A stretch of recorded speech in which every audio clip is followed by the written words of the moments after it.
सुमित की बात सुनते ही माँ की आंखें आंसुओं से भर गईं। सुमित को उसने जन्म नहीं दिया था, परंतु आज वही उसका सबसे अपना था। सुरेश और कमला दोनों पति पत्नी अपने 4 बच्चों, 3 बेटा और 1 बेटी के साथ गांव में रहते थे। सुरेश किसी सरकारी स्कूल में शिक्षक था। कमला गांव भर के कपड़े सिलती, कमाई अच्छी हो जाती। दोनों पति पत्नी अपने बच्चों को खुद से अच्छा पढ़ाना चाहते थे। चारों बच्चे पढ़ाई कर रहे थे। इसी बीच सुरेश के एक मित्र, उसकी पत्नी की दुर्घटना में मौत हो गई। उनका एक छोटा 6 साल का बेटा था। नज़दीकी कोई रिश्तेदार ना था जो उस बच्चे का भरण पोषण करता। सुरेश उस बच्चे को अपने घर ले आया। बच्चा बड़ा ही मासूम था, जो मिलता खा लेता, पहन लेता। सुरेश के सभी बच्चे बड़े हो रहे थे। वह बच्चा कमल भी पढ़ाई करता। सुरेश का बड़ा बेटा गांव के पास के शहर से कोचिंग करने लगा और फिर बैंक में मैनेजर हो गया। दूसरा बेटा शहर में ही शिक्षक हो गया। सुरेश और कमला ने बेटी का अच्छा वर देखकर उसे ब्याह दिया। छोटा बेटा भी शहर में ही अकाउंटेंट के पद पर कार्यरत हो गया। सुरेश और कमला ने अपने घर को 3 मंजिला बना लिया था। कुछ पुश्तैनी ज़मीन भी थी। सुरेश अब बूढ़ा हो गया, बीमार रहने लगा था। कमल, जिसे उन्होंने पाला था, शहर में स्कॉलरशिप पर इंजीनियरिंग कर रहा था। अपना खर्च खुद ही ट्यूशन करके उठाता था। एक दिन सुरेश ऐसा सोया कि उठ न सका। मृत्यु पर सभी बेटे बेटी आए। कमल भी आया। कमल के लिए तो जैसे पिता का साया ही उठ गया।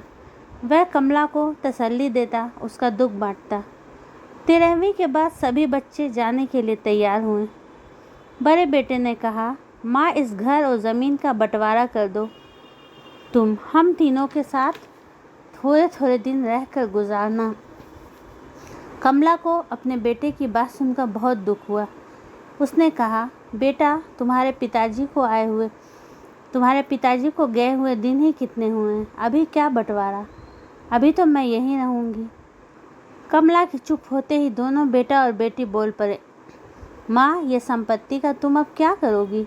हम इसे बेच देंगे। तुम्हें क्या चाहिए? 3 वक्त की रोटी और तन ढकने को कपड़ा। अपने बच्चों की ऐसी बात सुनकर कमला दुख से कुछ बोल नहीं सकी। किसी बच्चे ने बिना स्वार्थ के उसे अपने साथ ले जाने को नहीं कहा। अभी ये बात चल ही रही थी, कमल कमरे में दाखिल हुआ। उसके कानों में बड़े भैया की आवाज़ पड़ी, माँ, अगर तुम बंटवारा नहीं करोगी तो रहो अकेले यहाँ, हम चले जाते हैं। कमल के कानों से माँ की आवाज़ टकराई, और कमल को कुछ ना दूँ? उसे भी तो मैंने पाला है।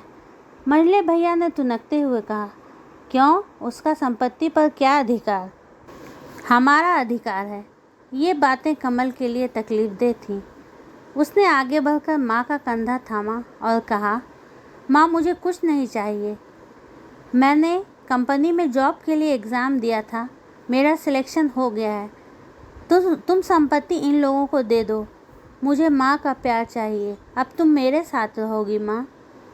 मुझे माँ का प्यार पाने दो। बोलो माँ, चलोगी ना? कमल के ये शब्द सुनकर कमला की आंखों से आंसू बहने लगे। सभी चुप थे, जैसे उन्हें सांप सूंघ गया हो। माँ के मुंह से ये शब्द निकले, मेरे कृष्ण, मैं तुम्हारी यशोदा मैया हूँ। कमल को लगा जैसे उसे स्वर्ग मिल गया हो। तो ऐसी ही और कहानियों के लिए मेरे चैनल को सब्सक्राइब कीजिए। मेरी वीडियोस को लाइक शेयर करना मत भूलिएगा। Thanks for watching.